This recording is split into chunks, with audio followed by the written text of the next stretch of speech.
गुरु ब्रह्मा गुरु विष्णु गुरुदेवो महेश्वरा गुरु साक्षात् परब्रह्म तस्मै श्री गुरुवे नमः। उपस्थित काशीवासियों को मेरा सादर अभिवादन और मंच पर उपस्थित सभी महानुभाव, ज्येष्ठ श्रेष्ठ आदरणीय प्रेरक, इनको मेरा सादर नमन। मेरा बड़ा सौभाग्य है कि 5 विभूतियाँ इसमें बैठी हैं। इनमें एक श्री विष्णु शंकर जैन जी के बारे में मुझे कहने का अवसर मिला। आप सुप्रीम कोर्ट के अधिवक्ता हैं और अपने व्यवसाय में, अपने प्रोफेशन में होने के साथ ही आप अपने प्रखर वकालत के माध्यम से आप हिंदू हितों के लिए पूरी तरह से इसी अवस्था में, आप देख रहे होंगे कितने युवा हैं, लेकिन उनकी रुचि जो है वो हिंदू राष्ट्र की परिकल्पना, हिंदू हितों की रक्षा, कहाँ कहाँ हिंदू हितों का अवरोध है हमारे संविधान में, उसको देखना और उसकी लड़ाई लड़ना। राम जन्मभूमि एक बड़ा आंदोलन जो आज सफल हुआ और आज हम लोग राम लला का वहाँ मंदिर जो हो रहा है उस मुकदमे में आपके पिताजी के साथ आपकी बड़ी सक्रिय भूमिका रही। हम लोगों के लिए बड़े गौरव की बात है कि अपने बीच में देख रहे हैं। आपने अपनी इतनी युवा अवस्था में ही आपने कई अच्छे मुकदमे जो बड़े ज्वलंत रहे उसमें आपकी बड़ी सक्रिय भूमिका रही, जिसमें राम जन्मभूमि को आपको मैंने बताया। उसके अलावा यूपी टेररिस्ट रिलीज एक्ट, उसमें आपकी बड़ी सक्रिय भूमिका रही। फिर मेरठ गैंग रेप, इसमें आपने बहुत अच्छे से अपने वकालत से इस केस को देखा। उसके बाद पद्मनाभ स्वामी मंदिर, ये जो विवाद केस था उसको आपने सुलझाया। IPL केस, ऐसे कई तमाम केस जो इन्होंने अपने प्रखर वकालत के माध्यम से हमारे राष्ट्र को सावधान किया और संविधान की रक्षा की। 2013 में उत्तर प्रदेश सरकार ने आतंकवादियों को छोड़ने का एक आदेश जारी किया था। बड़ा ज्वलंत वो उस समय का एक विवाद था। उसके खिलाफ आपने याचिका दाखिल की और उसमें सफल हुए और अपराधियों को पूरा उनका जो सजा थी वो उनको दिलवाई। मतलब मैं ये देख रहा हूँ कि इतना व्यवसाय जो इस प्रोफेशन में इतना व्यस्त रहता है, उसमें समय की बड़ी कीमत होती है, लेकिन उस व्यस्तता में से समय निकाल करके हमारे आपके लिए, हमारे आपके जो मुद्दे हैं उनके लिए लड़ना ये कितनी बड़ी बात है। सुप्रीम कोर्ट के वकील से समय मिलना अपने आप में बहुत बड़ी बात होती है, लेकिन अपने उसमें से समय निकाल करके ये देख रहे हैं, यही हम लोगों के लिए बड़ी प्रेरणास्पद चीज़ है। मैं सचमुच में बहुत अपने आप को गौरवान्वित महसूस कर रहा हूँ आपको अपने बीच में पा करके। इसी तरह से जम्मू कश्मीर का जो संविधान 1957 में बना था, उसे भी आपने चुनौती दी कि कहा कि कोर्ट में संविधान, कोर्ट में भी उन्होंने कहा कि भारतीय संविधान से ऊपर कोई संविधान नहीं हो सकता, और उसकी भी वो लड़ाई लड़ रहे हैं। हम लोगों को पूरा विश्वास है कि उसमें भी यशस्वी होंगे, सफल होंगे। पूरा जो मैं देख रहा हूँ, पूरा लगता है कि उद्देश्य इनका जो है वो हिंदू राष्ट्र की परिकल्पना है, हिंदू हितों की रक्षा है, हमारे आपके लिए ये लड़ रहे हैं और अपने व्यवसाय को के माध्यम से ये हम लोगों की इस राष्ट्र के लिए कितनी सेवा में तत्पर हैं। मैं इनको अपने बीच में पाकर अभिभूत हूँ और इनको पूरा इनको मन से अभिवादन करता हूँ, हृदय से स्वागत करता हूँ। बहुत बहुत धन्यवाद। धन्यवाद अनिल जी। और अब मैं निवेदन करूंगा आदरणीय अधिवक्ता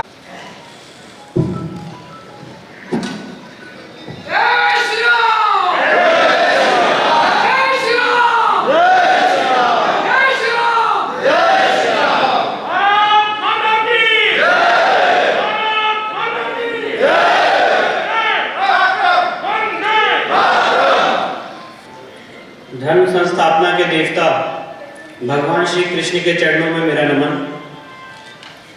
मेरे गुरु परात्पर गुरु डॉक्टर जयंत बालाजी आठवले के चरणों में मेरा नमन। मेरे गुरु समान मेरे पिताजी माननीय हरिशंकर जैन जी को मेरा नमन। सम्मानीय मंच माननीय Pushpen ji, general GD Bakshi, colonel RSN Singh, Pawan Sinha ji, मंच पे विराजमान सारे सम्मानित व्यक्ति, मेरे समक्ष बैठे मेरे सीनियर्स, मेरे भाई, मेरे बहन, आप सबको मेरा बहुत बहुत नमस्कार। और आज अपनी बात शुरू करने से पहले मैं सबसे पहले इस मंच का बहुत धन्यवाद देना चाहता हूँ जिसने मुझ जैसे युवा को ये अवसर दिया कि मैं आपके सामने आके अपनी बात रखूँ। क्योंकि जो यहाँ पे सम्मानित मंच है, मैं ऐसा महसूस करता हूँ कि मैं वहाँ पे बैठने के भी काबिल नहीं हूँ, पर माननीय पुष्पेन जी ने मुझे ये अवसर दिया कि मैं इनके साथ डायस शेयर करूं, और इसके लिए मैं सेव इंडिया फाउंडेशन का बहुत बहुत धन्यवाद करता हूं, शुक्रगुजार हूं कि उन्होंने मुझे ये अवसर दिया। अब आज का जो मुद्दा है उस पर आने से पहले मैं आपको कुछ बातें बताना चाहता हूं, और ये बातें बताने का पर्पज आपको ये नहीं है कि हमने क्या किया, इसमें मैं का भाव नहीं है। इसमें ये भाव है कि एक अधिवक्ता इस देश की इंटरनल सिक्योरिटी के लिए एक अधिवक्ता अपनी वकालत के माध्यम से कैसे चेंज ला सकता है, ये बात मैंने अपने जीवन में बहुत ही शुरुआती स्टेजेस से देखी। मेरा जन्म 1986 में हुआ। 6 दिसंबर 92 को बाबरी मस्जिद का विध्वंस हुआ। तब मैं 6 साल का था और मैंने अपने पिताजी को देखा कि 13 दिन के बाद, जैसे मेरी दादी जी की डेथ हुई, 6 दिसंबर 92 को मेरी दादी जी की भी डेथ हुई, जिस दिन ढांचा गिरा, 13 दिन के बाद, 13वीं होने के बाद सर मुंडाए हुए वो हाईकोर्ट पहुंच गए, स्पेशल बेंच बैठाई और ये अर्जी दी हाईकोर्ट में कि रामलला का दर्शन करना हम सबका जन्मसिद्ध अधिकार है और रामलला संवैधानिक पुरुष है, संविधान के ओरिजिनल पृष्ठों पे है और इसलिए वो दर्शन पूरे उत्तर प्रदेश का माहौल, साईं साहब बोल रहा था सिक्योरिटी छोड़िए, कोई पानी पूछने वाला भी नहीं था। और 10 दिन, जाड़े के दिन 10 दिन, आप जानते हैं लखनऊ में कितनी जाड़ा उस समय कितना पड़ता है, 10 दिन लगातार हाईकोर्ट में अकेले बहस की। पूरा हाईकोर्ट सिर्फ अदर साइड से भरा हुआ था, टोपियां ही टोपियां दिख रही थी और अकेले मेरे पिताजी ने हाईकोर्ट में बहस करके ये प्रूफ किया कि भगवान राम संवैधानिक पुरुष है, संविधान के ओरिजिनल पृष्ठों पे है। 1 जनवरी 1993 को इलाहाबाद हाईकोर्ट में जस्टिस जस्टिस हरिनाथ तिलहरी ने ऐतिहासिक फैसला दिया और माना कि भगवान राम संवैधानिक पुरुष है, वहां पे दर्शन तत्काल खोल दिए जाएं। 2 दिन और आज का दिन है कि भगवान राम के दर्शन अनवरत चलते आ रहे। इससे मैंने क्या सीखा?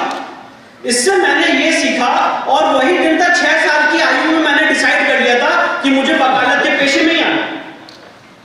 इसके बाद आपको पता होगा 1996 में कल्याण सिंह गवर्नमेंट को उस समय के प्रेसिडेंट ने बर्खास्त कर दिया था। पहली बार हिंदुस्तान की लीगल हिस्ट्री में ऐसा हुआ कि किसी राष्ट्रपति शासन को किसी भी हिंदुस्तान की कोर्ट ने अवैध किया। और मेरे पिताजी ने उसमें आर्गुमेंट किया था, जस्टिस काटजू, जस्टिस BM लाल, जस्टिस ब्रजेश कुमार की बेंच थी। और खास बात ये थी कि मैं हमेशा उनके साथ जुड़ा रहता था, उनकी कोर्ट की हर एक बहस को सुनता रहता था। और उन्होंने बहस की और उन्होंने कहा कि गवर्नमेंट ऑफ उत्तर प्रदेश और गवर्नमेंट फॉर उत्तर प्रदेश में फर्क होता है। ऑफ को उन्होंने व्याख्या की और 3 जजेस की बेंच ने इलाहाबाद हाईकोर्ट के फैसला दिया और पहली बार हिंदुस्तान की कॉन्स्टिट्यूशनल कोर्ट ने एक प्रेसिडेंट प्रोक्लेमेशन को असंवैधानिक घोषित किया और सुप्रीम कोर्ट से भी वो केस अब जीते। और उसके बाद आज स्वर्गीय कल्याण सिंह ने उसके बाद ओथ ली। तो मैंने ये जाना कि एक वकील की ताकत इतनी हो सकती है कि वो अपने वाक्य से, अपनी रिसर्च से एक आदमी को चीफ मिनिस्टर भी बना सकता है। जब ये चीजें मैंने देखी, उसके बाद सन 2000 आया, जब सोनिया गांधी की इलेक्शन पिटीशन मेरे पिताजी ने बहस की। सुप्रीम कोर्ट में धुआंधार बहस हुई 5 दिन तक लगातार जस्टिस लाहौटी की बेंच में, और उन्होंने वहां पे भी यही कहा, सिटीजन ऑफ इंडिया और इंडियन सिटीजन में फर्क होता है। और जो आज का मुद्दा है आंतरिक सुरक्षा, वो उस समय उन्होंने पॉइंट आउट किया, क्योंकि सेक्शन 5 ऑफ सिटीजनशिप एक्ट 1995 में ये व्यवस्था है कि आप शादी के आधार पे भी नागरिकता ले सकते हैं। तो उस समय उन्होंने पॉइंट किया कि इंडिया में डुअल सिटीजनशिप परमिसिबल नहीं है, इटालियन सिटीजन भी हैं ये, और इसलिए इनको इंडिया की नागरिकता नहीं मिल सकती है। She is only a Indian citizen, not citizen of India. जो आदमी यहाँ पे पैदा होता है उसके साथ ऑफ लगता है। For example Vishnu Shankar Jain son of Harishankar Jain, Harishankar Jain son नहीं होता है। तो इसीलिए उन लोगों को हमेशा इंडियन सिटीजन माना जाता है। और सुप्रीम कोर्ट की बेंच ने माना कि ये फोरेंसिक लॉजिक है, ये फोरेंसिक एबिलिटी है, and we appreciate the forensic point of the learned lawyer. और सोनिया गांधी के जो वकील थे सुप्रीम कोर्ट में, उन्होंने एक ही बात कही कि जो जैन साहब कह रहे सही है, इसको इस केस में डिसाइड नहीं करिए, नहीं तो पॉलिटिकल हैवक हो जाए। पर पॉलिटिकल हैवक हुआ। आगे चल के राष्ट्रपति ने, आप सब जानते हैं, उनसे उनकी नागरिकता पूछी। तो सवाल ये, मैंने ये सारी चीजें उनसे सीखी कि कैसे एक क्रांति अपने देश के लिए सारी बातें आप ला सकते हैं कोर्ट के मंच पे, अपनी रिसर्च से, अपनी मेहनत से आप वो बातें लोगों के सामने रख सकते हैं। आंतरिक सुरक्षा के मुद्दे पे आप कितना काम कर सकते हैं। शांति सुरक्षा बल का निर्माण किया था, यहाँ पे बहुत सीनियर लोगों को पता होगा, जिसमें 50% हिंदू होने थे, 50% मुस्लिम होने थे। और शांति सुरक्षा बल को मेरे पिताजी ने चैलेंज करके अवैध घोषित करवाया। और यही बात रखी हाईकोर्ट के सामने कि जब ये फोर्स निकलेगी वो ये नहीं देखेगी, और जो बात मैं बोल रहा हूँ ये ऑन रिकॉर्ड है, उन्होंने कहा कि जब ये फोर्स निकलेगी तब वो ये नहीं देखेगी कि जैन का बच्चा है कि श्रीवास्तव का बच्चा है, जैसा श्रीवास्तव थे, जैन का बच्चा है कि श्रीवास्तव का बच्चा है, वो देखेगी हिंदू का बच्चा है, भूल दो। आप हिंदुओं का मैसेकर कराना चाहते हैं। और वो ऐसे आर्गुमेंट्स थे जो मैं एक बालक के रूप में जब मैं बैक बेंच पे बैठ के देखता था तो मेरे रोंगटे खड़े हो जाते थे। सोनिया गांधी के केस में उन्होंने सुप्रीम कोर्ट के 3 जजेस के सामने कहा कि जनाब, मैं यहाँ पे अपने लिए कुछ मांगने नहीं आया हूँ, मैं आपके सामने ये मांगने आया हूँ कि जब कभी आगे ये देश गुलाम हो तो कोई ये ना कहे कि इस देश की जुडिशरी ने सही टाइम पे सही निर्णय नहीं लिया। और एक दिन ऐसा आएगा, उन्होंने सुप्रीम कोर्ट के 3 जजेस के सामने कहा कि एक दिन ऐसा आएगा कि बेनजीर भुट्टो इंडिया में आके किसी शादी करेगी और कश्मीर पाकिस्तान को दे देगी। आप वो दिन देखना चाहते हैं? अगर वो दिन देखना चाहते हैं तो वोट कर दीजिए। तो जब ये चीजें मैंने देखी, इस रिसर्च के साथ, इस मेहनत के साथ, 2010 में अपने पिताजी के हाथ बटाते हुए मैं वकालत के प्रोफेशन में आया। और भगवान राम की बहुत बड़ी अनुकंपा थी कि मेरे जीवन का सबसे पहला केस राम मंदिर का केस था, और भगवान राम ने मुझे अपना वकील बनने का अवसर दिया, उनकी सेवा करने का अवसर दिया। और राम मंदिर के केस, मैं ऐसा मानता हूं, हिंदुस्तान की लीगल हिस्ट्री में बहुत बड़ा टर्निंग पॉइंट है। और ये जितने लिटिगेशंस हो रहे हैं, इन सब का बहुत बड़ा मूल राम मंदिर के केस में है। और राम मंदिर के केस का अगर आप पैरा 116 पढ़ेंगे तो उसमें सुप्रीम कोर्ट के 5 जजेस ने ये कैटेगोरिकली होल्ड किया है कि मंदिर बनाने का जो संकल्प है वो अमर है, वो अमिट है। आज यहाँ पे आज मैं यहाँ काशी में खड़ा हूँ, हम सबको पता है कि औरंगजेब ने यहाँ पे आदि विश्वेश्वर ज्योतिर्लिंग को विध्वंस कर दिया। और अभी यहाँ पे हमारे सम्मानित कर्नल RSN सिंह ने कहा कि सनातन कभी मिटता नहीं है। वही बात, वही भाव पैरा 116 में राम जन्मभूमि के केस में सुप्रीम कोर्ट ने कहा है कि मंदिर बनाने का जो संकल्प होता है वो अमर है, वो अमिट है। कोई भी आक्रांता उसको तोड़ दे, डिमोलिश कर दे, वो संकल्प अमर रहता है। नदी में बह जाए, बाढ़ आ जाए, हिंदू लॉ सुप्रीम है। और हिंदू लॉ ये कहता है कि अगर कोई संपत्ति देवता की है तो वो हमेशा देवता की संपत्ति रहेगी समय के अंत तक। तो अगर हम ये प्रूव करते हैं कि कोई जगह इतिहास में मंदिर थी और उसको डिमोलिश करके मस्जिद बनाया गया है, तो वो कभी भी वैलिड मॉस्क नहीं हो सकती है, ना कोई इस्लामी स्कॉलर ऐसा कह सकता है। तो सवाल ये है कि इन सारे भावों के साथ, इन सारी बातों के साथ जब मैं प्रोफेशन में आया तो हमने एक इंपॉर्टेंट पिटीशन सुप्रीम कोर्ट के सामने दाखिल की। और वो पिटीशन अभी विचाराधीन है। और उसके कुछ बैकग्राउंड में आपको दूंगा बहुत जल्दी। मैं भी अपनी बात को समाप्त करूंगा क्योंकि आपसे ज्यादा मैं भी इस सम्मानित मंच के जो बड़े बड़े वक्ता हैं उनको सुनने के लिए आतुर हूं। सेक्शन 40 वक्फ एक्ट का बहुत इंपॉर्टेंट है। आप सबको जान के हैरानी होगी कि आंध्र प्रदेश हाईकोर्ट ने नोट किया है कि डिफेंस और रेलवे के बाद जो सबसे ज्यादा जमीन है वो वक्फ के पास है। डिफेंस और रेलवे के बाद थर्ड लार्जेस्ट नंबर पर जमीन किसी की है तो वो वक्फ की है। वक्फ एक्ट को हमने एक्सटेंसिवली सुप्रीम कोर्ट में चुनौती दी है, और उसका एक सेक्शन आपके सामने मैं पढ़ के बताना चाहता हूं और आप सब उसको बड़े आराम से समझेंगे और मैं उसको एक्सप्लेन करूंगा कि ये प्रोविजन आज की इंडिपेंडेंट इंडिया में, आज की संवैधानिक इंडिया में हिंदुस्तान की पार्लियामेंट ने पास किया और हम चुप हैं, इसके लिए हमें संगठित होकर आवाज उठानी चाहिए। और वो प्रोविजन क्या है वो आपके सामने रखता हूं, सेक्शन 40 वफ एक्ट का, और माननीय पुष्पेन जी इसको बहुत अच्छे से आपको और समझाएंगे। इसमें वक्फ बोर्ड को पावर दी है, where the board has any reason to believe that any property of any trust or society registered in pursuance of the Indian Trust Act 1882 or under the Society Registration Act 1860 or under any other act is a Waqf property.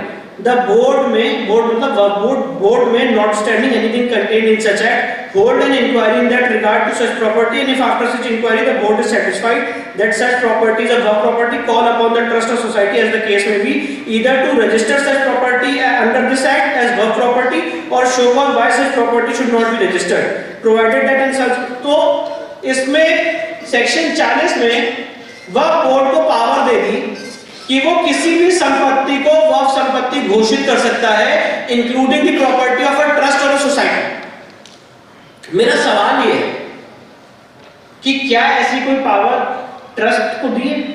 अगर कोई Hindu trust है या कोई society है तो उसको ऐसी power दी है कि वो किसी भी प्रॉपर्टी को वक्फ प्रॉपर्टी घोषित कर सकता, अपनी प्रॉपर्टी घोषित कर सकता। ये एक्सक्लूसिवली पावर वक्फ बोर्ड को क्यों दी है? और आप सब लोग जान के शॉक हो जाएंगे, ताजमहल को इसी प्रोविजन को अप्लाई करते हुए वक्फ बोर्ड ने वक्फ संपत्ति घोषित कर दिया, और इस समय archaeological survey of India in appeal है बिफोर द सुप्रीम कोर्ट। तो ये एक ऐसा प्रोविजन है जो हम सबके सामने, और आज की डेट में जो आंकड़े आए हैं कि थर्ड लार्जेस्ट नंबर पे इस समय वक्फ संपत्ति है, ये आंतरिक सुरक्षा के लिए बहुत बड़ा खतरा है।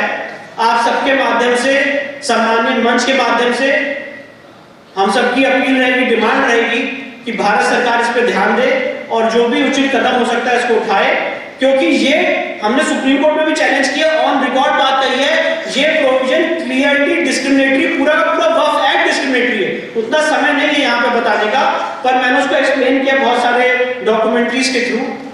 वक्फ एक्ट पूरा का पूरा डिस्क्रिमिनेटरी है, और अगर आप वक्फ एक्ट को कंपेयर करेंगे प्लेसेस ऑफ वर्शिप एक्ट 1991 से, तो आप जान के और शॉक हो जाएंगे। इस 4 साल के अंतराल में नरसिम्हा राव सरकार ने 2 एक्ट पास किए हैं, प्लेसेस ऑफ वर्शिप एक्ट 1991 और वक्फ एक्ट 1995, और दोनों एक्ट आप देखेंगे कि जब हिंदू जनमानस चुप होता है, जब हिंदू जनमानस अपने राइट्स को नहीं जानता है, तो किस तरह हमारे देश में हमारे पार्लियामेंट ऐसे कानून पास कर सकती है, और आज हम 20 साल बाद 30 साल बाद उसके चेत रहे हैं कि हाँ ऐसा हो गया है। अब उसको अंडू करने में हमें कितना समय लगेगा, कितने संगठन की शक्तियां लगेंगी। प्लेसेस ऑफ वर्शिप एक्ट 1991 में सेक्शन 4 में यह व्यवस्था की गई कि 15 अगस्त 1947 को जिस धार्मिक स्थल की जो स्थिति थी वो वैसी रहेगी, और उसको रेस्टोर करने के लिए कोई भी लॉ सूट, कोई भी केस फाइल नहीं हो सकता है, और उसमें अयोध्या को एग्जेम्प्ट किया। अब सवाल भी बनता है, 2 सवाल बनते हैं। आपने अब इसको जो मैंने वक्फ एक्ट की बात बताई इससे जरा कंपेयर करिएगा। आपने एक तरफ हिंदू जनता को रोक दिया कोर्ट में जाने से या कोई केस दायर करने से अपने लीगल हक के लिए। अगर आज मुझे पता चलता है इतिहास में कहीं मंदिर तोड़ के मस्जिद बनाई गई या वाइसी वर्सा, तो मैं उसके लिए कोर्ट में नहीं जा सकता। पर on the other hand section 40 में वक्फ एक्ट में 4 साल के गैप में ये कानून आए। On the other hand section 40 में वक्फ एक्ट में आपने उनको ये पावर दी कि वो किसी भी संपत्ति को वक्फ संपत्ति घोषित कर सकते हैं। अगर आपकी संपत्ति को वक्फ संपत्ति घोषित कर दे तो आप कोर्ट में केस लड़िए। पहले आप वक्फ ट्राइब्यूनल चाहिए, उसके बाद आप हाई कोर्ट जाइए, उसके बाद आप सुप्रीम कोर्ट जाइए। तो एक तरफ ये कौन सा कानून इस देश की पार्लियामेंट ने पास किया है कि एक तरफ तो आपने लोगों की मुंह बंद करने का काम किया। आज कोई आदमी अपनी बात अगर रेस करना चाहता है तो कैसे रेस करेगा? या तो सड़कों पे धरना देगा, किसान आंदोलन की तरह रोड ब्लॉक करेगा जो असंवैधानिक है, और अगर संवैधानिक उसके पास कोई हथियार है तो वो है अपनी बात कोर्ट में कहने का। तो आपने 1991 में ये कह दिया कि मंदिर मस्जिद का कोई भी जो विवाद है उसके लिए आप कोर्ट नहीं जा सकते हैं, वो ऐसे ही रहेगा, सिर्फ अयोध्या को एग्जेम्प्ट किया। और दूसरी तरफ वह बोर्ड को आपने पूरी पावर्स दे दी कि वो किसी भी संपत्ति को वक्फ संपत्ति घोषित करे और उनके लिए सारी लीगल रेमेडीज खुली हुई।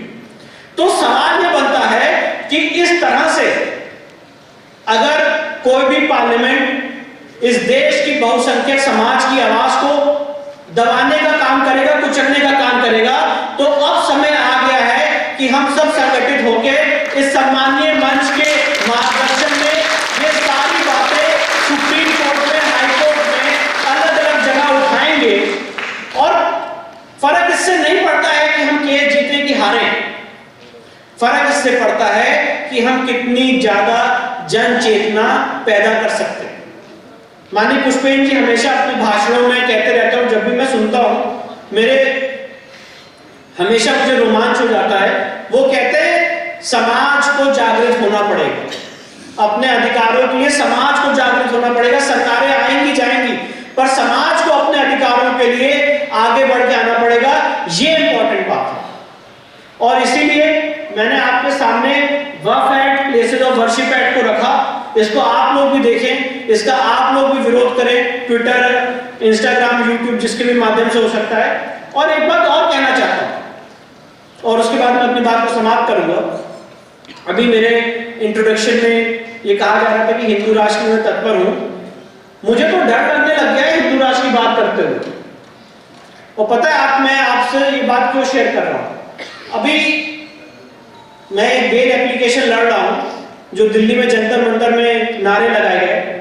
उसमें एक व्यक्ति ने हिंदू राष्ट्र की मांग रखी, ना वो नारे में था जो 5 बजे नारे लगाए गए, वो उस नारे में नहीं थे। कार्यक्रम 10 बजे चालू हुआ, 12 बजे खत्म हो गया। उन्होंने 2 बजे इंटरव्यू दिया, मीडिया वालों ने उनसे पूछा कि क्या ये देश हिंदू राष्ट्र घोषित हो जाएगा। उन्होंने कहा हाँ, ये देश हिंदू राष्ट्र घोषित हो जाएगा और उस आधार पर उनको अरेस्ट किया गया। अभी दिल्ली हाईकोर्ट में उनकी बेल एप्लीकेशन लगी थी और मैंने उस बेल एप्लीकेशन में हाईकोर्ट के सामने कहा कि अगर हिंदू राष्ट्र की बात करना 153A के तहत ऑफेंस है तो आप मेरे क्लाइंट की बेल एप्लीकेशन रिजेक्ट कर दीजिए। अगर हिंदू राष्ट्र की बात करना 153A के तहत ऑफेंस है तो आप रिजेक्ट कर दीजिए और सिर्फ मेरा क्लाइंट जेल नहीं जाए, मैं भी जेल जाने के लिए तैयार हूं। की बेल एप्लीकेशन रिजेक्ट होती है, यही बात सुप्रीम कोर्ट में भी कहूंगा और सुप्रीम कोर्ट में कहूंगा कि मुझे यही से अरेस्ट करके जेल भेज दीजिए, क्योंकि हिंदू राष्ट्र की बात सिर्फ मैं नहीं कर रहा हूं, इस देश का बहुसंख्यक समाज चाहता है कि हिंदू राष्ट्र बने।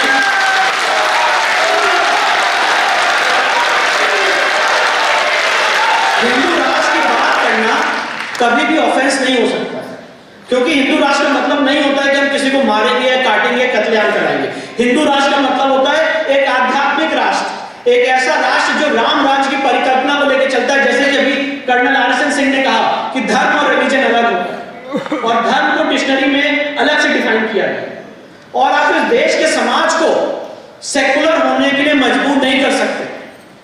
सरकारें सेकुलर होती, लोग सेकुलर नहीं होते।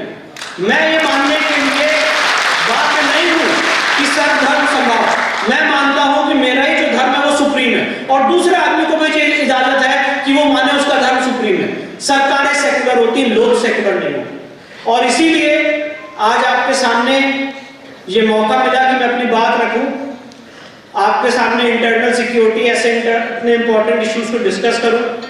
सेव इंडिया फाउंडेशन का, माननीय पुष्पेंद्र जी का, GD बख्शी का, RSN सिंह साहब का, डॉक्टर पवन सिन्हा साहब का, सबका बहुत बहुत धन्यवाद। उन्होंने ये अवसर दिया और आप सबके सामने आके अपनी बात रखने के लिए मुझे ये अपॉर्चुनिटी दी। आप सबका बहुत बहुत धन्यवाद। मुझे प्यार से सुनिए।